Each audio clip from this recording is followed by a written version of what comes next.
Hey, before we dive in, want to let you know that this is part 2 of last week's session. So last week, I defined mental clarity and stressed the importance of why we need to have it.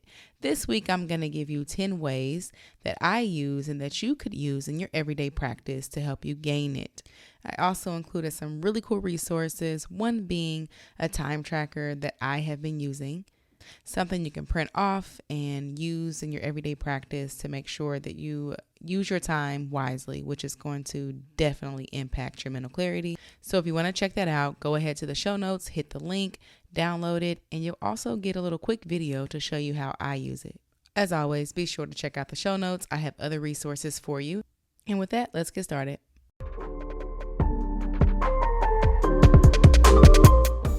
Hello and welcome. I'm Regina, your host and mindset coach.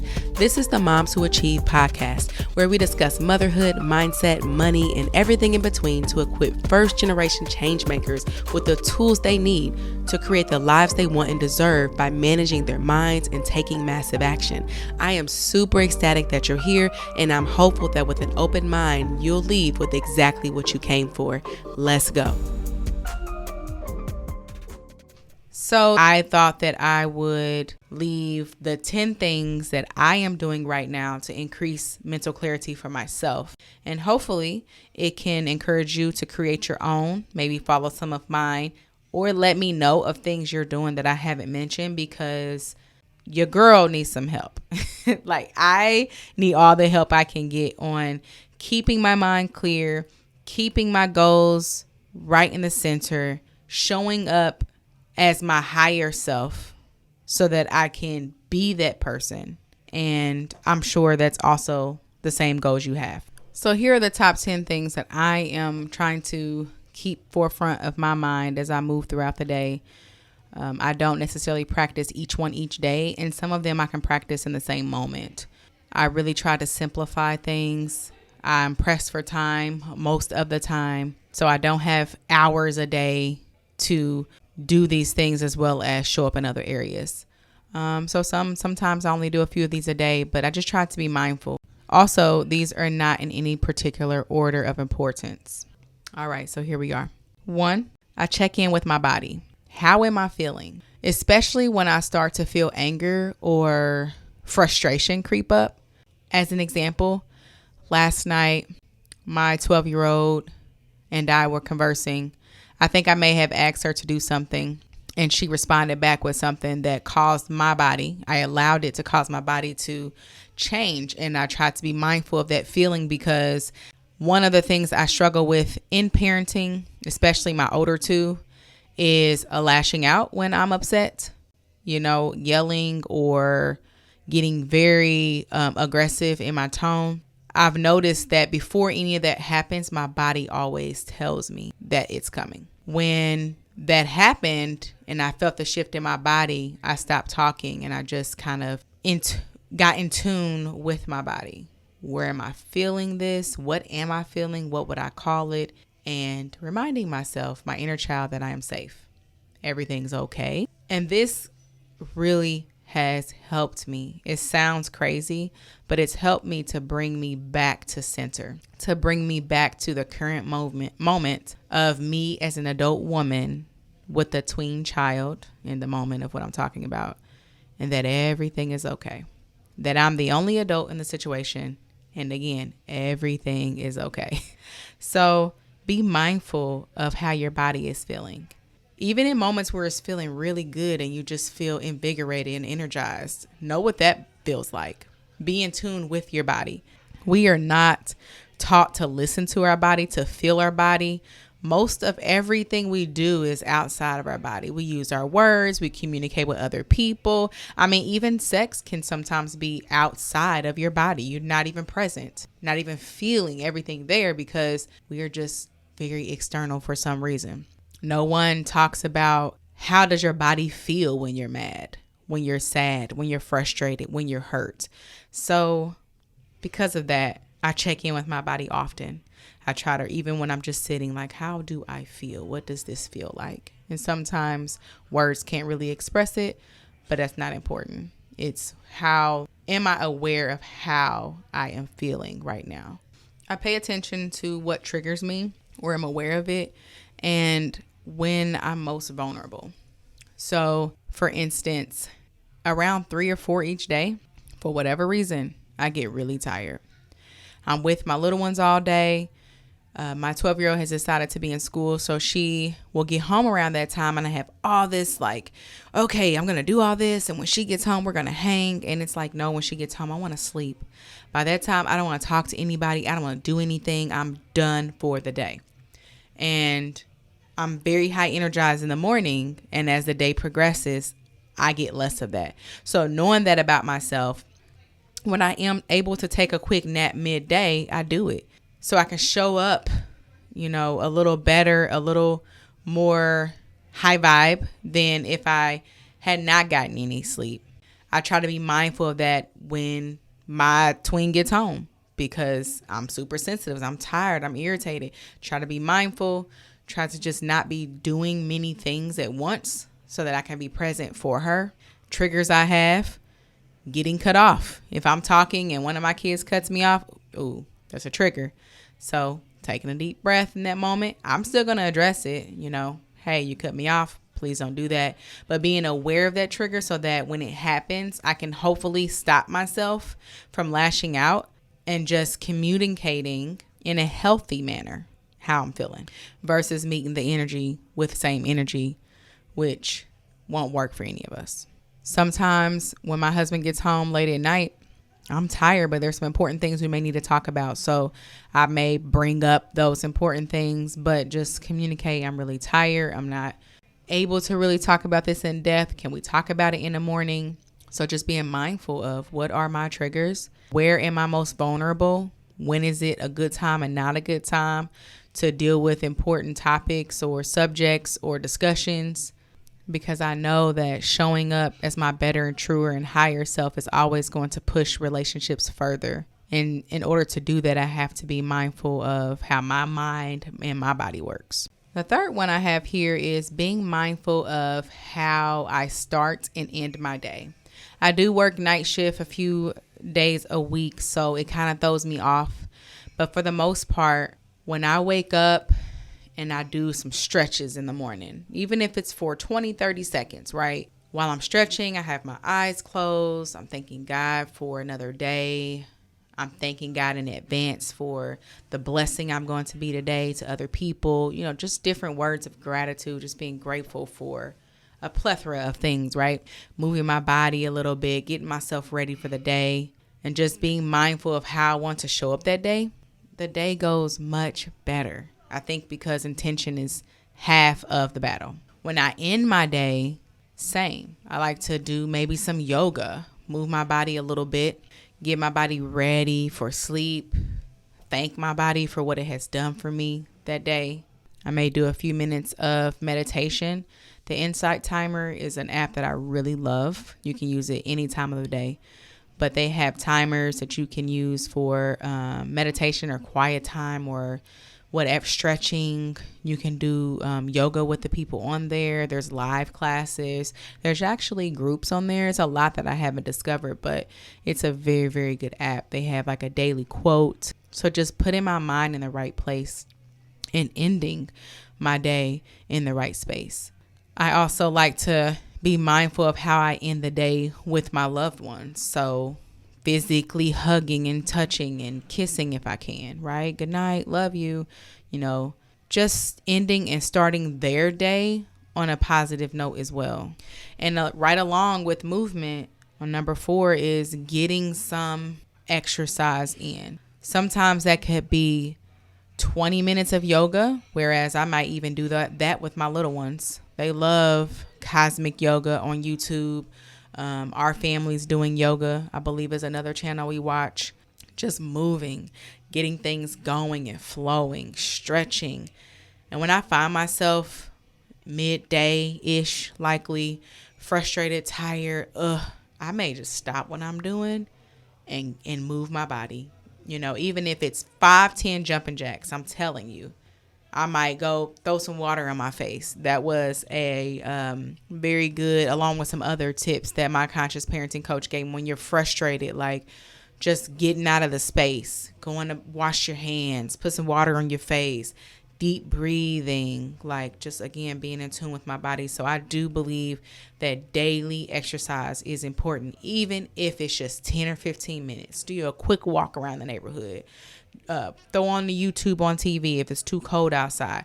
Do some stretches, do some yoga, whatever. Just like moving my body makes me feel immediately better. Number 5, knowing what your goals are. This goes back to what I was saying about intention. Being intentional of how we're showing up every day, but you kind of have to have an end result to even know what that is. So goals is a very big umbrella, if you will. Lots can go under goals. You could talk about your end goal, right? At 95, 105 on your deathbed, what would you have yourself say that you are grateful that you did? What are your most important goals? And that's your life goals, right? But then you break those down into 5-year plans, 1-year plans, 60-day plans. But you want to have some goals, some long-term and some short-term goals to make sure that how you're showing up every day is actually in line with the goals that you created for yourself. You want to make sure that the things you're doing on a day-to-day, even minute-to-minute basis is in alignment with the outcome that you want with yourself, your body, your family, your business, the world. You want to make sure that all those things are aligned. And is it important to you? It's very surprising, but oftentimes people create these goals based off of everything but their internal selves. So just being sure that the goals that you are creating for yourself are actually your goals. That's how you sustain the ups and downs of meeting those goals, because it's so important to you, because it's goals that you find to be important to yourself. Number 6 goes along with helping you with those goals. Prepping your day. This is really important for me. And when I started doing this, it was definitely a game changer. Instead of just waking up each day and doing my thing, and not that I wasn't doing important things, but I didn't really have big plans, as in I didn't have a plan for the day. So I just did what came to me. Oh, I need to do this. Oh, I need to do that. Oh, I forgot about this. Oh, I forgot about that. And before you know it, the day is done. And I'm like, damn, in 7 days of that, and then 7 weeks of that, 7 months of that. And you can look back and be like, where am I headed? What have I done? You've done a lot, but there was no specific plan. So it's hard to keep tabs on all of that. So I've done several different things. I don't think there is a right or wrong way. It's going to be which way works best for you, your lifestyle, your personality type. I've tried a lot of different things, and I can share some here. I have woke up in the morning and wrote my list out of things that I wanted to get done. But I found that if I wrote that list, it was often very, very long. And of course, I never got done. I also found that it was hard to juggle what was most important. If I have a list of 20 things, then I have not thought about which ones I want to get done first. So if I'm going top to bottom, bottom to top, oftentimes I may get some things done that could have waited, whereas there were more important things on the list. So with that, you can write a list of, okay, these are the top 3 things I'm going to get done today. And then maybe a parking lot item of these are the things I would like to get done. Or make your list and circle the top 3 or top 4. In business, there is a very popular way of doing it. 6 things that you're going to get done in business every single day, from most important to least important. And you don't move on to the next thing until the first is done. There's lots of research out there that talks about how effective that is, and that could be incorporated into your personal life as well. So just creating a list and being mindful of what's important, how much time you have.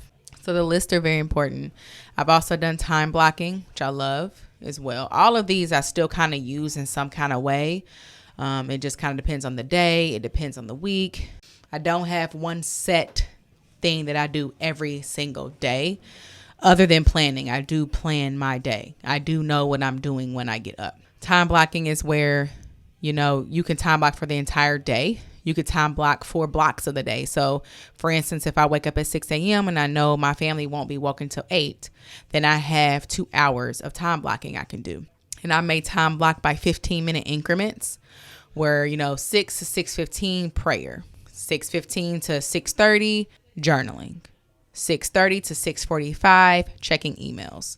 Like, that is time blocking. And in order to get the most benefit from it, you follow it. So I set 15-minute timers or 30-minute timers, however you want to block yourself.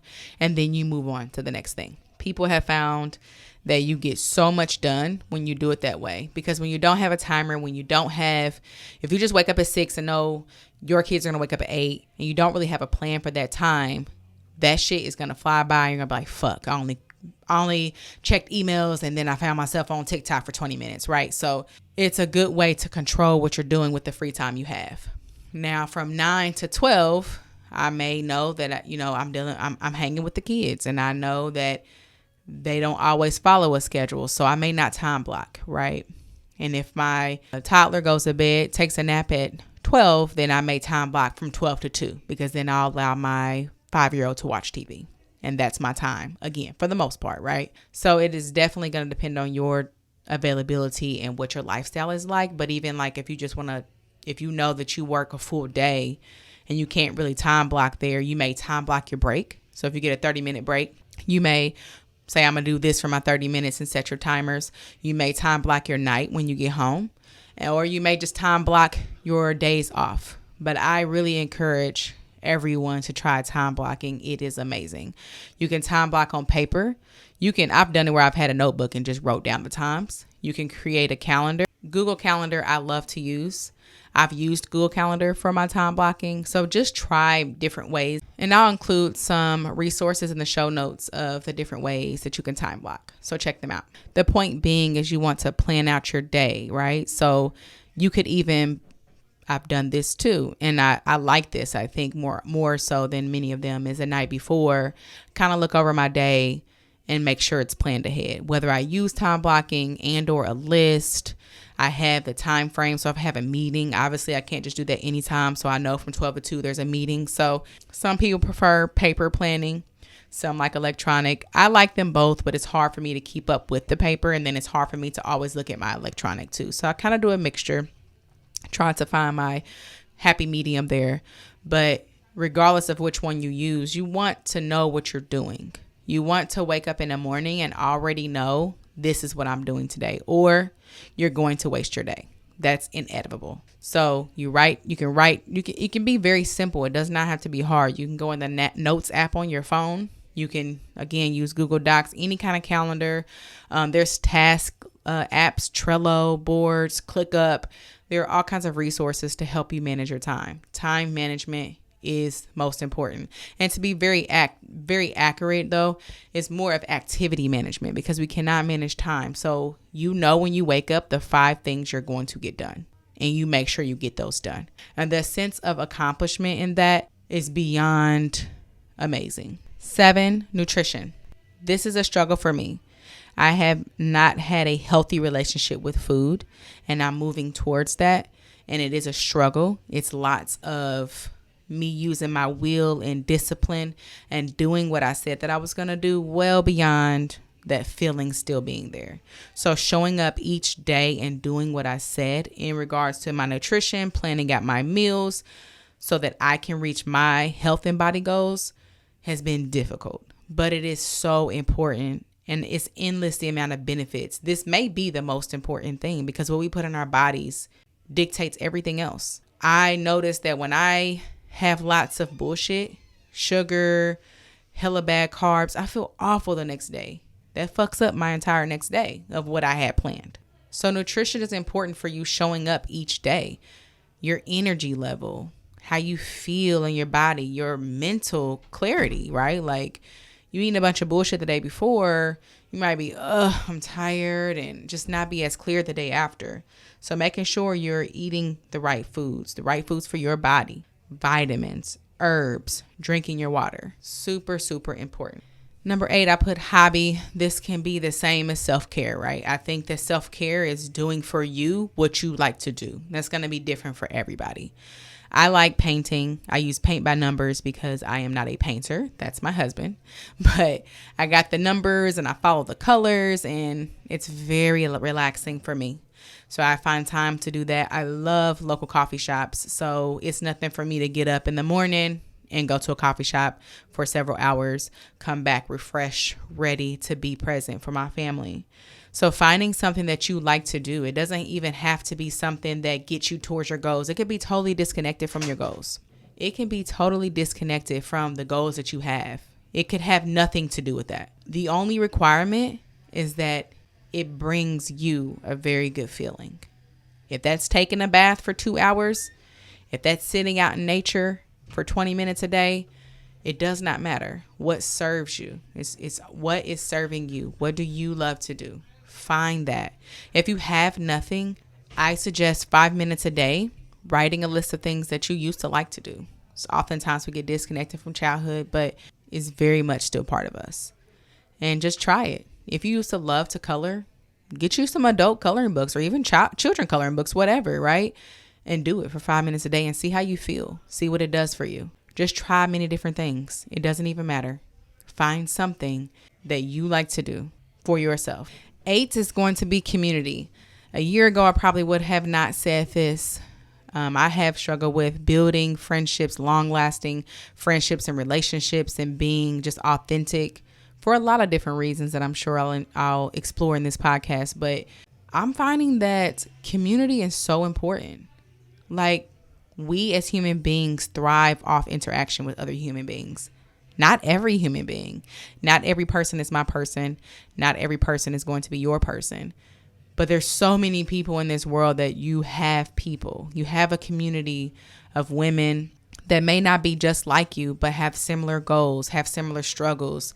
So having a community of moms that can feel you, can really understand when you talk about even the little mundane things. Like, for me, it's bedtime may not actually be bedtime. Like, we lay our little ones down and we're not really sure they're going to stay asleep. So that first hour is kind of like, should we make plans? Should we not?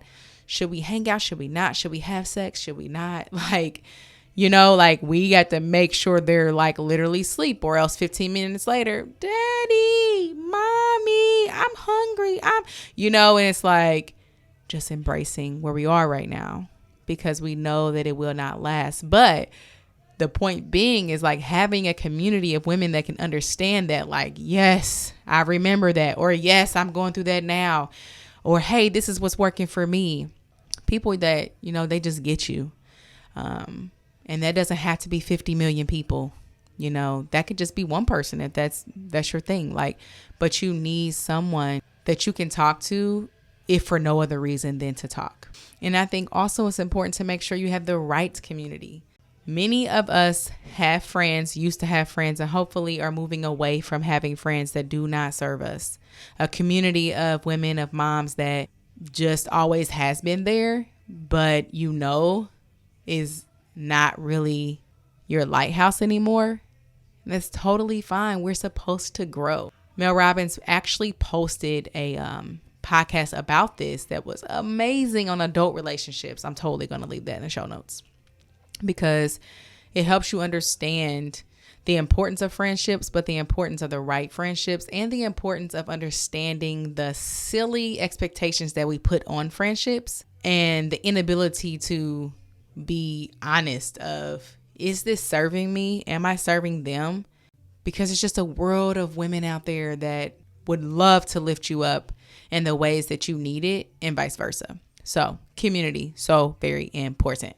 And last but not least, alone time. Alone time is so important for anybody, but I feel especially important for moms, because we have to show up for ourselves. We have to show up and always show up for our children. If you're working, that, your spouse, like as a mom, we're just pulled so many different ways. So I think alone time is one of the most important and often the most difficult thing to obtain or do. The reason why alone time is very important is because I think that it actually helps you to gain the mental clarity that we're talking about here. It helps you to get in tune with your body. Everything else on this list, I feel like alone time is going to help you to reach that or do that more authentically, because the more you're alone, you can connect with self, disconnect from everything else. And so as what you show up or the way you show up is more in line with who you really are. And alone time here, you might think, oh, I'm by myself and I'm reading a book or I'm scrolling online, doing my own thing. You know, we like to disconnect right from the world and kind of scroll on TikTok or whatever. And that's okay. But this is not the alone time that I'm talking about. I'm talking about for real alone time that many of you, myself included, don't do very often, if at all, where you are totally disconnected. And some people disconnect from social media, disconnect from electronics, and they may journal, they may read a book. That's cool. But what about the alone time where you like literally do nothing? So I have a think trip that I'm planning. I cannot wait to share my experience with you guys. There are several different meditation resorts that do this as well in a different kind of way. For me, my think trips are going to be annual, and this first one's going to be 3 nights where I don't have my phone. I will turn my phone on and check in with my husband each night. But other than that, phone is off. I'm not journaling. I'm not reading. I'm doing nothing. Nothing. Now I've thought about, and I'll see how it goes with this first time. Well, what's the matter with journaling? But I really want to disconnect in a way that I only hear God. I only hear my higher self talking to me. The only thing I'm kind of apprehensive about is, man, what if I'm hearing something, then I forget what was said later. So I kind of want to write about it, right? So I have to make a decision about that. But the point being is I'm disconnecting for days from the world.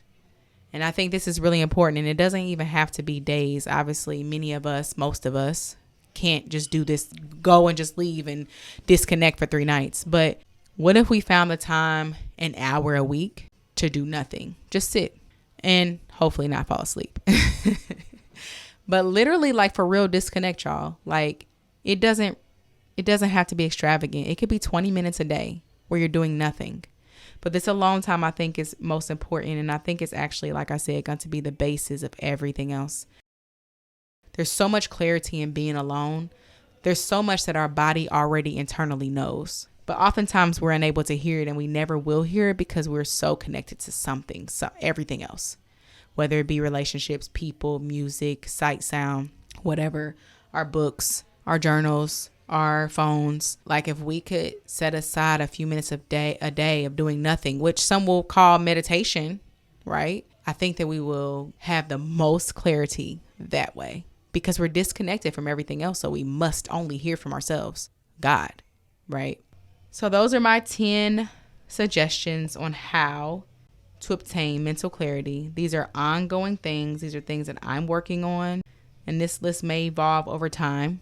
I'd be happy to hear what you guys suggest or what you're doing to obtain mental clarity, how you're keeping that at the forefront of your mind every day. And until next week, be blessed. I love y'all. Take care. That wraps up this week. I hope you found value. Please share with a mom friend, subscribe, and leave a review. This helps this podcast to get into the minds of those who need it most. I would love to hear what you think about the episode. Find me on Instagram and Facebook at Moms Who Achieve. Looking forward to chatting with you next week. Take care.